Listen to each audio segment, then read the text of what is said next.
موعد مباراة ريال مدريد وفالنسيا في الدوري الإسباني 2022-2023 والقناة الناقلة والمعلق والتشكيل المتوقع.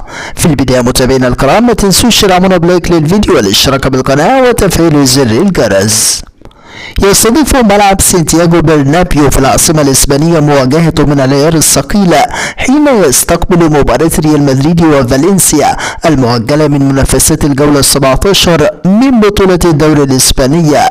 ريال مدريد تلقى ضربة قوية لحظوظ مواصلة الضغط على برشلونة، وذلك حين تعادل سلبيا أمام ريال سوسيداد في الجولة 19 من الدوري الإسبانية ليرتفع الفارق في الصدارة إلى 5 نقاط.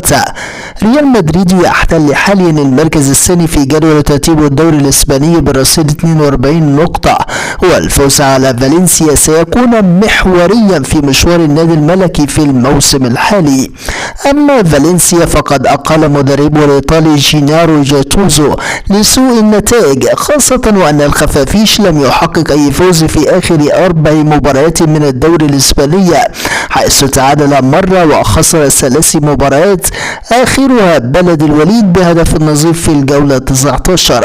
ويحتل فالنسيا المركز 14 في جدول ترتيب الدوري الإسباني، حيث حصد 20 نقطة فقط منذ بداية الموسم وحتى الآن، ويعود آخر فوز له إلى نوفمبر من العام الماضي.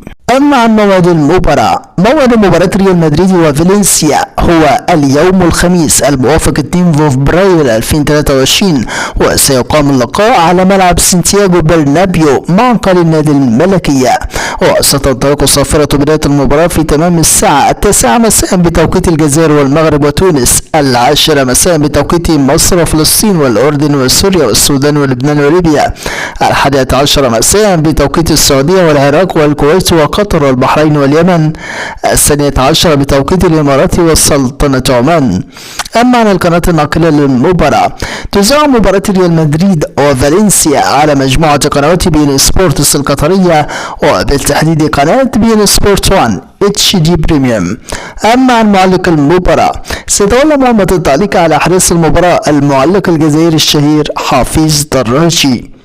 أما عن تشكيل ريال مدريد المتوقع أمام فالنسيا، من المتوقع أن يدخل المدرب كارلو أنشيلوتي المباراة بالتشكيل التالي: في حراسة المرمى تيبو كورتوا، في خط الدفاع إدوارد كامافينجا، إيدير ميليتاو، وأنطونيو روديجير، داني كارباخال.